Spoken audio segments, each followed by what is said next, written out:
Future Warrior, The Mars Campaign. Chapter 4. Hours later, Stalker found himself laying in a darkened room at a recently established Forward Operating Base, or FOB, this particular one designated Vulcan. FOBs were more than a key part of UEDF strategy. They were an engineering marvel. FOBs were deployed from specially modified HSDSs, which came down to the surface once the initial landings had cleared the area. Their highly trained crew of engineers then rapidly deployed all of the material and prefabricated buildings that formed an operational base. Within hours of the HSDS landing, aircraft could begin using the FOB's landing pads. Medical facilities were up and running, and accommodation for thousands of soldiers was ready. The FOBs allowed the UEDF to rapidly consolidate forward positions and supply lines for both air and ground forces with almost unheard of speed.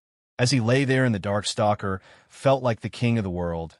D's scrounging ability was legendary, but he had truly outdone himself this time, and used private officers' quarters for the entire unit.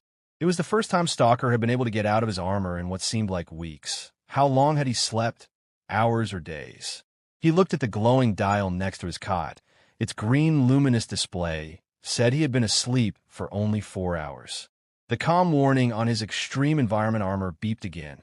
All right, I'm up already. Stalker reached over and activated the suit's external speaker and mustered his voice. Stalker here. Hustle up, Sleeping Beauty. The man's got a mission for us. CP, 15 minutes. Roger that, D. I'm on way.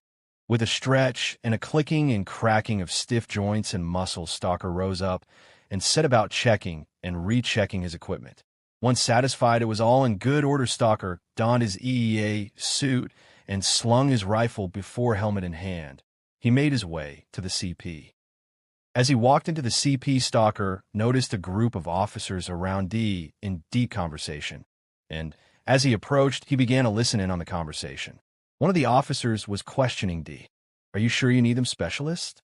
We need all the recon elements we can get. My unit is 3 men down, sir. We suffered 25% causalities in our initial op, and with all due respect, if I am to successfully carry out your orders, I would like the sniper team as well as your Pathfinders attached to my unit. D had half spat the word Pathfinders, as if the word itself didn't agree with his tongue. Okay, Specialist, the officer spat back. A lot might depend on what you find, and I want results, so I'll approve the reassigning of the snipers to your unit for now. As soon as he heard the word Pathfinder, Stalker didn't like sound of the mission at all.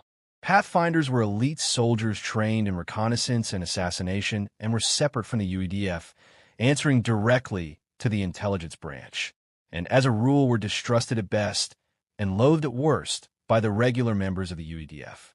There were rumors in UEDF ranks that Pathfinders had shot men assigned to them during missions if they questioned their orders, and that they considered only themselves to be truly loyal.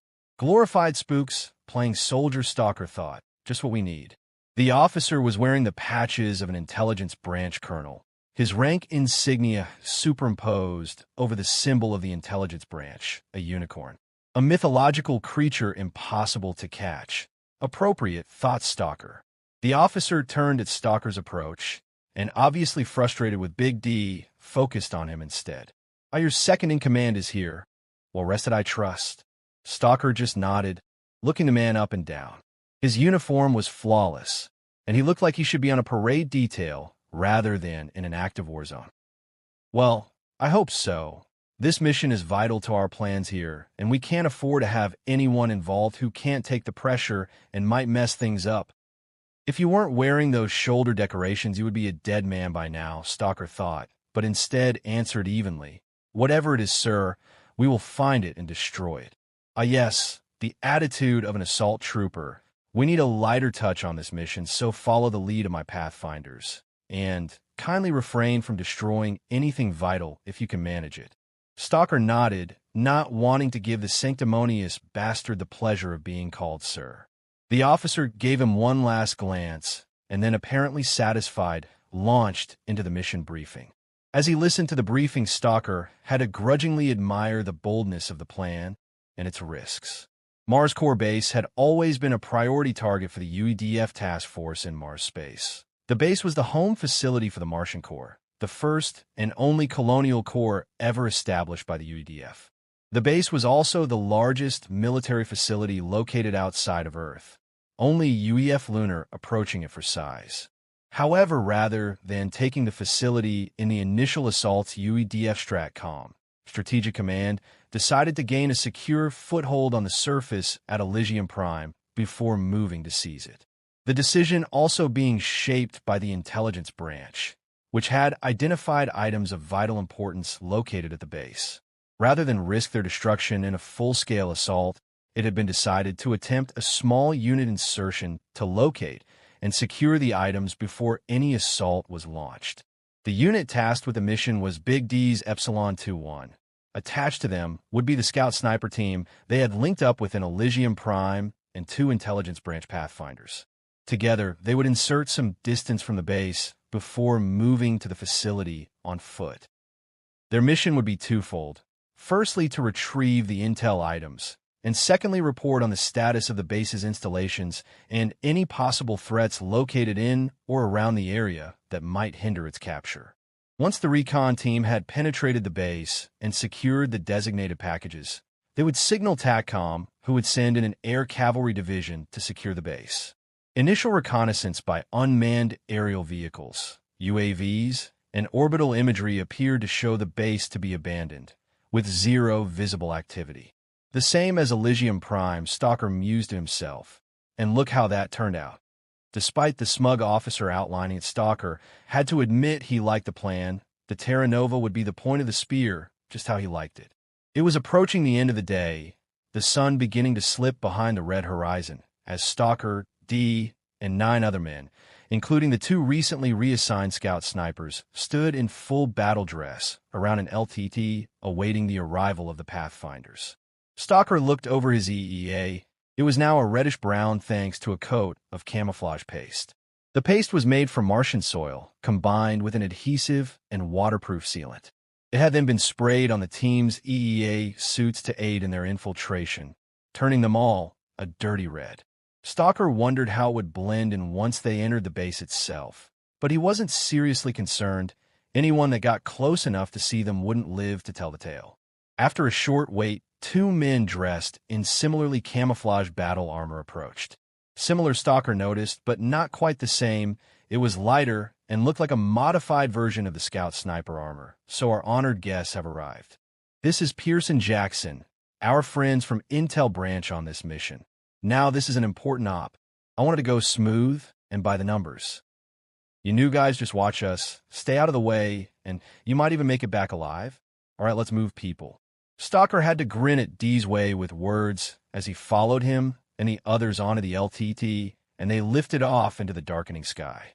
They flew at nap of the earth, barely skimming 2 meters above the surface of the red rocky ground.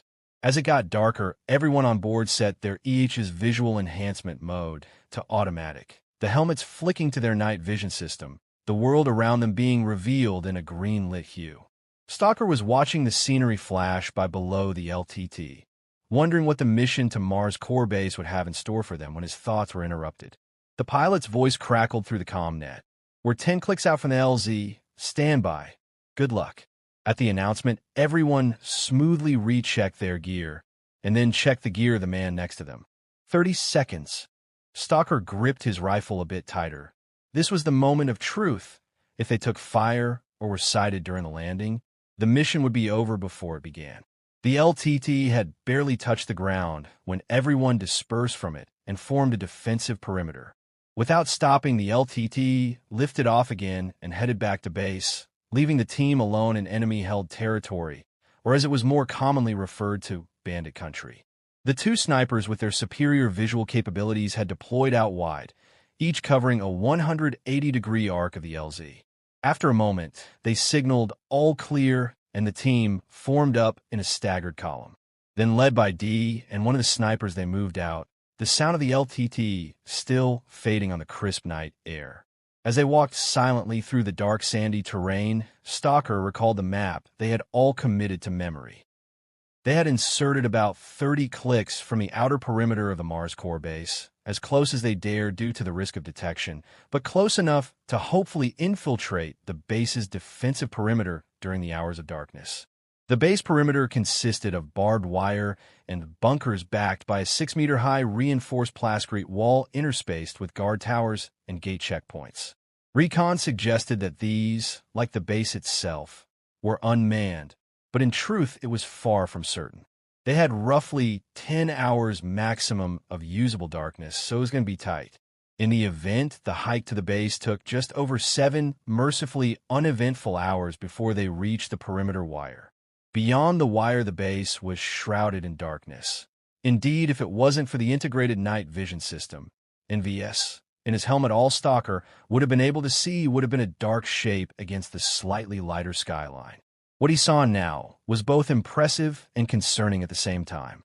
Shrouded in green was a vast complex complete with full-sized airports, numerous shuttle pads, hardened bunkers, command and control buildings, arsenals, workshops, barracks, and weapons factories, all surrounded by a high wall and towers stretching into the distance beyond the visual range of his NVS. Stalker had heard about Mars Core Base, but had never seen it until now. It had always intrigued him as to why such a large military facility was necessary so far from Earth. What possible threat did Mars face? Such thoughts, though, were for another time as Stalker looked at the massive outline of the base. Damn, so this is what the largest off-world military facility looks like. From where they lay in the sand by the external wire, Stalker could see that they were close to one of the base's main access gates, the massive reinforced doors tightly closed. The gate itself had reinforced bunkers flanking either side, and 2 guard towers stood like sentinels behind the wall. There appeared to be no mines or automated defenses, but that wasn't unusual in itself. It might have been a military facility, but outside a few civilian troublemakers, there was little conceivable reason to justify heavy fortifications on Mars. The high reinforced walls serving more as a defense against the elements than any attacker. "Let's just go knock," came the erroneous suggestion from one of the snipers. "There's no sign of any movement. We have to get past the outer wall, and this gate is as good as any growl D. Move up." After quietly cutting an access point in the perimeter wire, they advanced low and fast to the nearest bunker. With a few hand signals from D, half of the unit moved silently across to the opposite bunker, neither of which were locked. In perfect unison, they hit the access buttons and stormed inside. Stalker led one team in and D lead the other. The inside of the bunkers was as silent as they had appeared from the outside, but they were not empty. Inside were the crumpled bodies of the guards. Stalker signaled the all clear to D. "No resistance here, Alpha Epsilon. Clear, all clear. Roger that, Bravo. I've got Kia. Killed in action. Personnel inside." "Same here. I will do an intel search and meet you by the gate in 2 out." As Stalker searched the bodies, he saw they all bore the insignia and armor of the Martian Corps. There were 4 bodies, all of which had been shot in the back of the head. Clearly not everyone had joined the Red Legion. It seemed obvious to Stalker that the men had been surprised and murdered by their fellow soldiers, the thought making his anger flare. The men had been dead for some time, and the sealed, confined space of the bunker Stalker was glad he was wearing full EEA. The men's weapons had been taken, and another of the glyphs had been painted in red on the wall. There was little room for doubt now. The Red Legion had taken the base from the inside out. There proved to be nothing of intelligence value within the bunker other than the bodies of the Martian Corps soldiers. So Stalker withdrew his team and met D and the others by the gate. As Stalker approached, he saw one of the Pathfinders playing with wiring on the gate, obviously trying to hotwire it. Stalker watched him work, noting the man's confidence. "Great. A spook, assassin, and a practice saboteur. What else are these guys wordsmiths?" As if hearing him, the Pathfinder, named Pierce, looked up at Stalker and held his gaze for a moment before getting back to his wiring. While they waited for Pierce, D and the others dispersed along the wall to create a small perimeter, not wanting to be caught bunched up. Within a minute or two, with a hiss, the massive gate slowly began to retract to one side, red sand crunching alarmingly in its rails as it moved. As it opened, Stalker and the others slid smoothly through the burgeoning gap and rapidly dispersed, looking for resistance, but finding none. The base around them remained as dark and silent as ever. But as stalkers scanned the buildings and facilities before him, it soon became apparent that it hadn't always been so. Several buildings were burnt out and dotted here, and there were the hulks of destroyed armored vehicles. Beyond LTTs and HTTs, heavy tactical transports lay where they had landed, their hulls riddled with battle damage, and shards of plascrete told of bullet impacts, while amongst the silent chaos the prone figures of dead soldiers lay where they had fallen. D waved the team forward. Southeast building, move. Keep it tight, people. Check your targets. They moved across the open ground towards an intact building, each team member watching their zone as they moved in a coordinated mass, providing 360 degrees of visibility and lethality.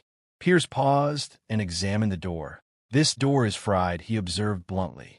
All right, we'll use a charge then, D retorted. Stalker handed Pierce a C5 charge. Stalker, you lead the breach team and take Pierce with you. Stalker turned to Pierce. You up for this? Ever seen any real combat? Pierce looked at him for a moment before replying in an even voice. I was a scout sniper for 6 years. Stalker was slightly taken aback. Maybe this guy's not totally worthless after all. Led by Stalker, the breach team and 3 others formed up in single file along the wall ready to enter the door, formed up tight, so that each man's rifle was touching the arm of the man in front of him. There was a dull thud, followed by a small puff of smoke and a flash in the darkness, and the door opened with a hiss. Breaching.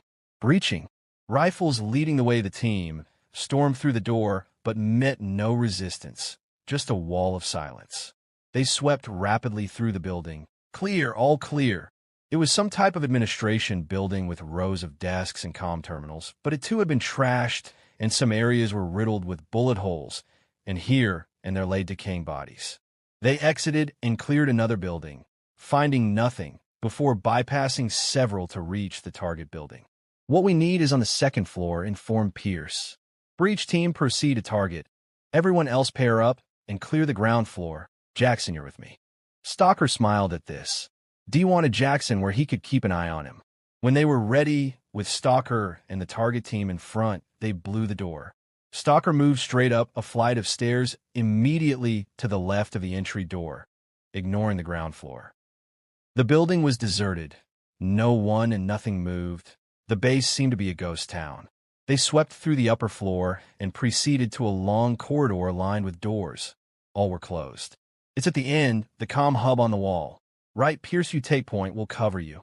Pierce advanced swiftly, his rifle sweeping side to side in practiced movements, the others moving slower, one man staying behind to cover the stairs. When he reached the comm hub, Pierce removed a handheld device and connected it to a data port. 60 seconds. Roger, we've got your 6. The time passed without incident, and Pierce calmly unplugged the device from the data port before raising his rifle and shooting the comm hub. See that? Came D's instant call. Negative contact. Our friend just killed a hostile comm hub out. Stalker turned on Pierce. What the hell are you doing? You just gave away our position, you stupid fuck. I'm following orders. If you have a problem with that, contact TACCOM. Stalker drew face to face with Pierce. I don't care whose orders you're following. If you ghost us like that again, I'll bury you out here. You got me, wise guy? Stalker turned away, not waiting for an answer.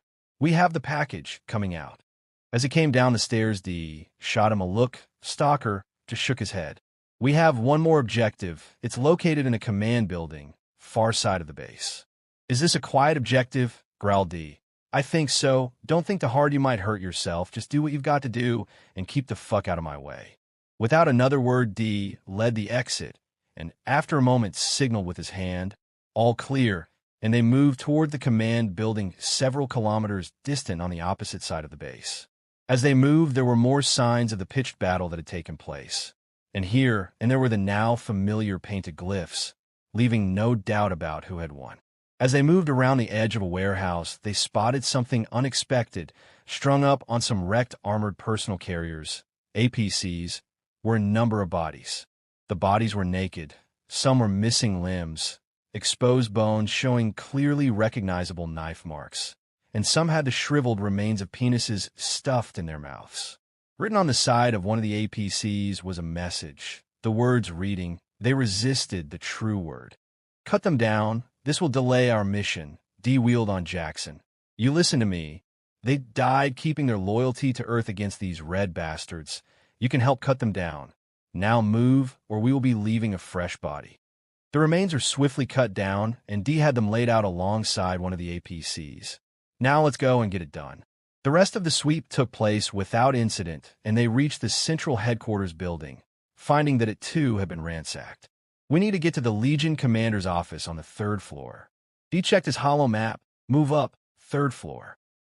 As they moved through the building, they were once again surrounded by scenes that gave testament to the extent of the chaos. Bloodstains, spent rifle and pistol magazines, bullet holes, overturned furniture, and more bodies. When they reached the objective, the door was ajar. There was a safe built into a concealed panel in a wall. It was open, and scattered everywhere were documents. Damn it, breathed Pierce. This is what we are here for. Secure the perimeter while I collect it. Without another word, he got down on his knees and started collecting the scattered papers. Stalker felt he could almost feel the retort grow on Big D's lips. After a moment, with a slight shake of his head, D signaled Stalker to remain and with the others left to set up a perimeter around the building. As he watched Pierce picking up papers, Stalker quickly grew frustrated. This is going to take forever. Looking down, he saw some paper at his feet and, without thinking, picked it up and looked at it. It was a schematic of something. Turning it the right way up, he saw it was some kind of mech or Goliath. Across it, there were several handwritten notes. Scrawled in the pages border, the words said, Subject E-17, Classify Foxtrot Class Tactical Assault Mech, Origin Unknown. The last bit was underlined and caught his attention. Origin Unknown, what does that mean? Something I can help you with, Specialist? Stalker looked down at Pierce and saw he was looking right at him. Stalker also noticed one of his hands was hovering close to his backup sidearm, Pierce having put his rifle down to collect the documents. Nope, I just don't see the sense in dragging us all the way out here for a few tech manuals. Stalker dropped the schematic and walked out of the room, feeling Pierce's gaze follow him all the way. After what seemed like an eternity, Pierce came out of the office. We're done here. Stalker signaled D that the mission was completed, and he activated the TACnet. TACCOM, this Epsilon 2-1. We have secured the packages and are located in the Raven's Nest. Roger 2-1. All received. Good work. Be aware that we are forecasting hail in your area. Over. Roger that, TACCOM. We'll stay out of the weather. 2-1 out. D switch back to the comm net. We have friendlies inbound. Everyone hold position and check fire. From his position by a plexiglass window, Stalker looked out at the rising sun and waited for the show to begin. The 18th Air Cavalry Division, known as the Black Hearts, were under orders of going hard on the base, even if Epsilon Unit had not reported any enemy. After the Elysium incident, no one was taking any chances. After around 20 minutes, the Air Cav arrived in spectacular style. All over the base, OAPs came screaming to Earth. At the same time, the air was suddenly filled with missile trails, and the wall towers, almost on unison, exploded in showers of plascrete. As the orbital assault troops fanned out searching for resistance, hundreds of LTTs and larger HTTs, escorted by shark-like Predator gunships, came roaring in and landed air assault infantry and light armored vehicles. The pops of electro flashbangs and the roar of vehicle and aircraft engines filled the base. It was like the dead base had come to life, and Stalker had to admire the precision and power of the assault. Even if the base's defenses had been fully manned, it still would have fallen. After a surprisingly short time, the Air Cav troopers had secured the surface of the base, and their chatter could be heard on the comm net as all sectors were confirmed as clear. Stalker and the others came out with their rifles raised one-handed, lest they be mistaken for Red Legion in their reddish-brown camouflage. Check fire, friendlies coming out of the Raven's Nest. The message was confirmed by one of the Air Cav troopers, and they emerged to be greeted by the suspicious and slightly trigger-happy airborne forces. Well, fuck me if you don't look like a red from a distance, was the greeting they got from one trooper. It was then they decided to use the decontamination unit in one of the HTTs to remove the camouflage coating from their EEA suits. Within a short time, they were back to being the more familiar Nightshade Black. and although they still stood out amongst the tan-colored troopers, the chance of a friendly fire incident had been eliminated. They were then escorted to the newly established forward CP to meet up with the 18th HSEO. The man was all business. "We have cleared and secured all surface buildings and areas of the base. We now need to enter and secure the subterranean base facilities." "Yes, sir. My unit is good to go," replied D. The commander of the 18th Air Cavalry Division was a grizzled-looking man in his early 50s with cropped hair and sharp eyes. An inspired leader loved by those under his command. He prided himself on leading from the front and always being alongside his boys. "Unit commander, I would like your boys to assist my assault teams in taking the lower levels. You have any problem with that, specialist?" "It would be an honor to fight alongside your men, sir." "Very good. I expected nothing less from the Terra Nova."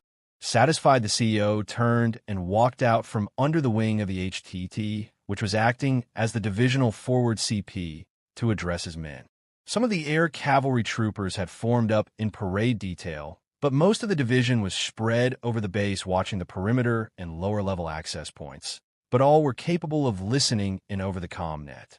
"Boys, congratulations on taking Mars Core Base. You have done well, but the job is not yet done. We have taken the house, but now we have to clear any rats from the basement. With us in this endeavor will be men of the Terra Nova 1 to 10. They may not be one of us, but each one of them is your brother in the fight against the extremists that threaten everything we stand for. Let no one forget that we fight here today as air cavalry. Carry on, boys." The base echoed with calls of air cav as thousands of soldiers cheered their commander. This is living, Stalker thought. He couldn't help but be uplifted by the display as thousands loyal warriors committed to Earth and to each other rallied around their leader. He had seen such displays before. Indeed, he had once been in the air cav himself, and it never failed to make an impression. The people around him really were amongst the best Earth had to offer. Not mindless killing machines, but men and women with families and loved ones who had committed their lives to defending the principles of the UEDF and each other. They lived up to the air cavalry motto, "Strike swiftly." Epsilon 2-1 divided up into two-man sections, each section being attached to a 24-man air cav platoon. It was these small scratch units that would undertake the dangerous job of sweeping the base's lower levels. In the swirling dust of the ruined base, the assault troops and air cav commanders gathered in a semicircle and studied the hollow map of the base. The subsurface levels of Mars Core Base consisted of extensive mecha/vehicle storage and repair bays, barracks, arsenals, and command and control facilities, all linked by a vast network of tunnels that stretched for kilometers. Noticeably absent from the group were the two Pathfinders, who against their protests were refused permission to join the sweep. Their mission brief was now over, and they would be sitting out the sweep under the watchful eyes of numerous air cav troopers. Stalker didn't miss them.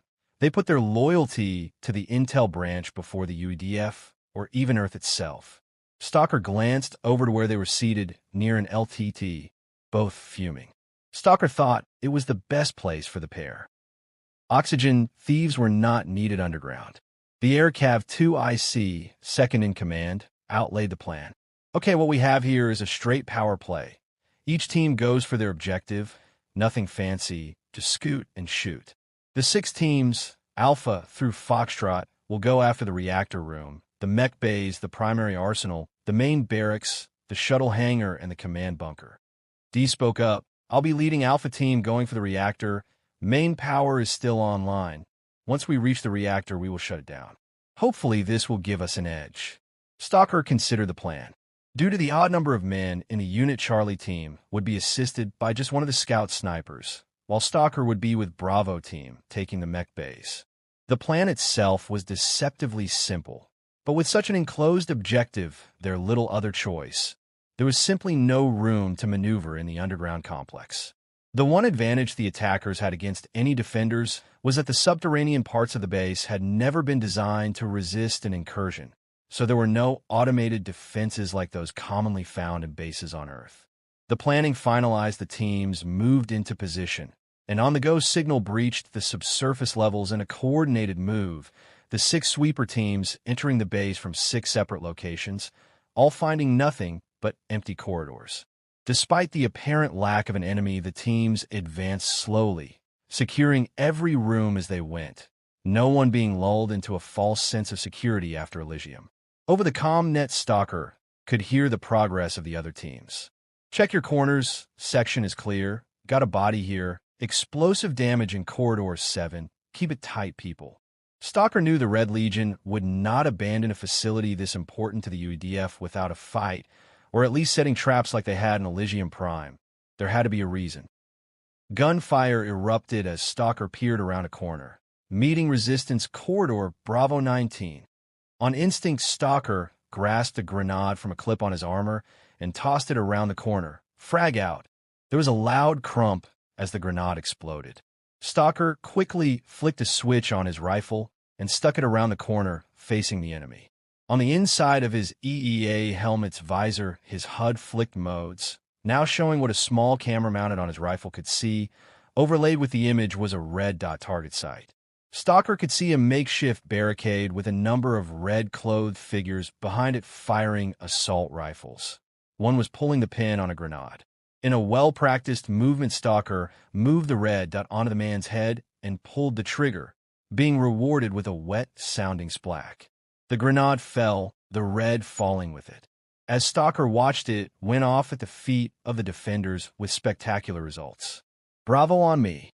As Stalker charged, he heard a roar rise from the air cav troopers at his back as they followed. It was over in seconds. Of the dozen defenders, most had been cut down by the grenade, and those who survived the blast were unable to react in time to the sudden assault and were ruthlessly eliminated. As the air cav troopers moved to clear the next room, Stalker paused momentarily to regard the fallen Red Legion defenders. Once again, they weren't military, probably some of the civilian staff who worked at the base. Looking at the bodies, Stalker recalled the gradual rise of the Red Legion. Their preaching of a purist Martian-born theology, what taught that Martians would lead humanity forward to its destiny. Their beliefs were met with inattention and even humor by both the Earth and Mars administrations. No one was laughing now, Stalker thought.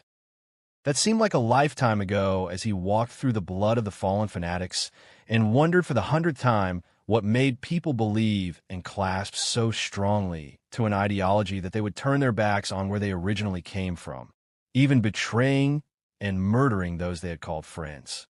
Loyalty to a flag or a cause was one thing, but a faith that's strong or misguided, depending on what side you were on, was another altogether. Stalker shook his head. It seemed that it was always the innocent who suffered from radicalism. Stalker turned and moved on, leaving bloody red footprints on the white-tiled floor as he went. Stalker quickly caught up, and Bravo moved forward as a unit, advancing smoothly and quickly through brightly lit corridors. As they moved forward, the overhead lights flickered and then went out. "Power is down," came Big D's voice on the commnet. Everyone switched to NVS, and through the green-hued world continued their relentless advance.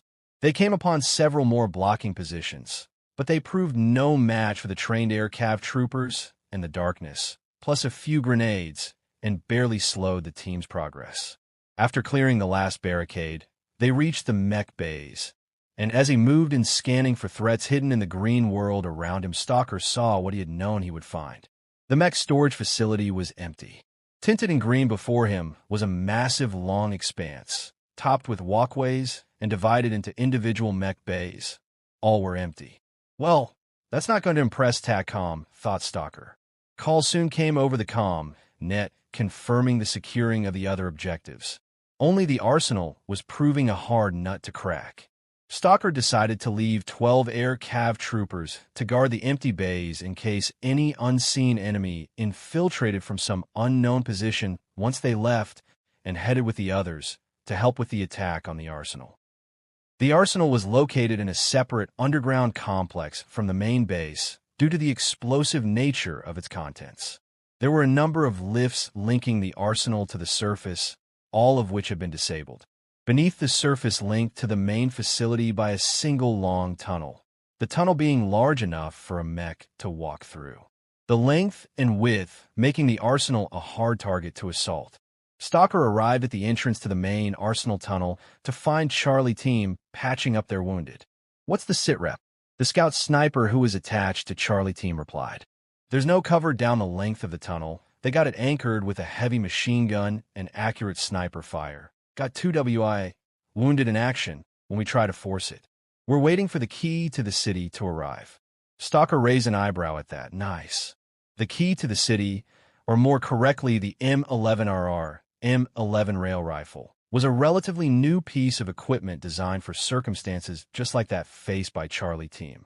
The M11RR was the only railgun yet developed that was man-portable, although it did take 3 men to carry and crew it. Its density sights used non-lethal radiation pulses to see through materials and detect organic matter by their moisture content. The weapon could engage through almost any substance up to a depth of several meters, depending on its density. Advanced armor, like that found on modern armored vehicles, tanks, and mech, was resistant to rail fire, but against softer targets like buildings, body armor, and plascrete, it was devastating. The M11RR arrived looking more like an industrial tool than a lethal weapon of war, appearing outwardly to resemble a massive rifle combined with an industrial-sized drill. The weapon itself measured almost 8 feet in length, not counting the power cable connecting it to a portable power cell mounted on one of the operator's backs.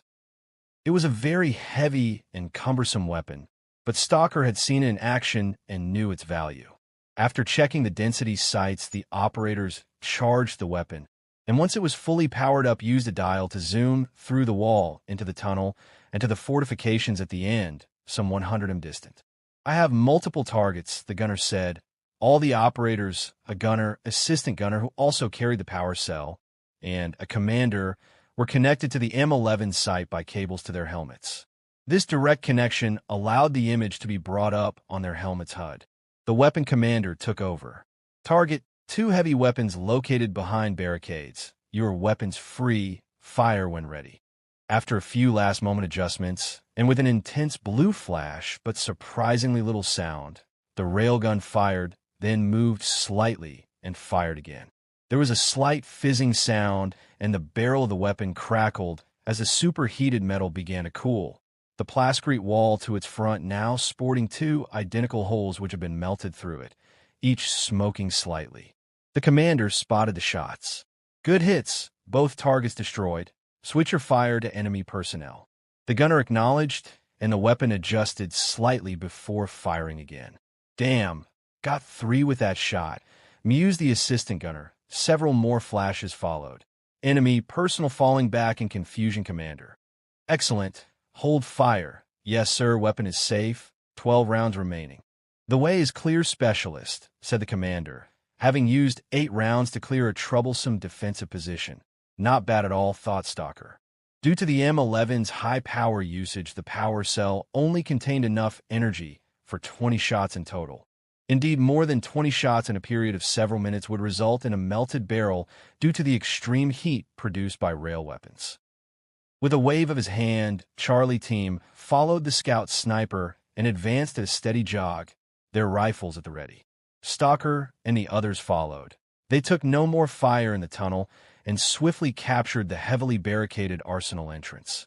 It was a mess. There was a pintle-mounted heavy machine gun, which had a hole burnt clean through its action, and a heavy flamethrower, which had also been similarly destroyed. Stalker looked over the wrecked flamethrower, feeling a shiver go up his spine.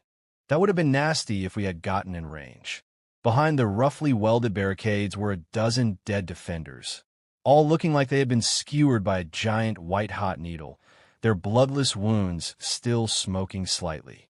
As he followed in the wake of Charlie team, Stalker heard the distant crack of electro-flashbang grenades, as no one wanted to risk using frag grenades within the arsenal.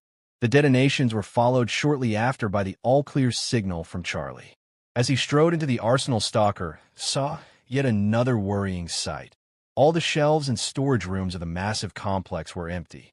There had been thousands of tons of weapons and ammunition stored in the facility. Stalker looked at the empty rooms nonchalantly. Where is it now? Once again, only a handful of poorly trained and woefully equipped fanatics bent on death had defended the empty arsenal and the base itself.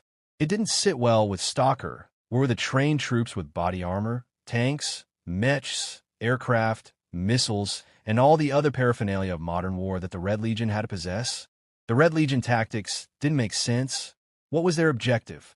Stalker considered the situation. The Reds had to hit the landing forces hard, and soon, if they wanted to have any chance at repelling the UEDF, something just didn't feel right. It was like they didn't care about losing. All they were doing was slowing the UEDF down with delaying tactics. But that made no sense.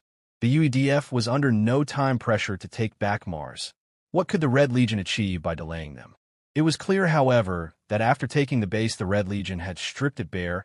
Everything from stored weapons and vehicles to the automated manufacturing plants had been taken. It would have been a massive undertaking to relocate the vast amounts of equipment and machines. One thing at least seemed certain: the fight was far from over.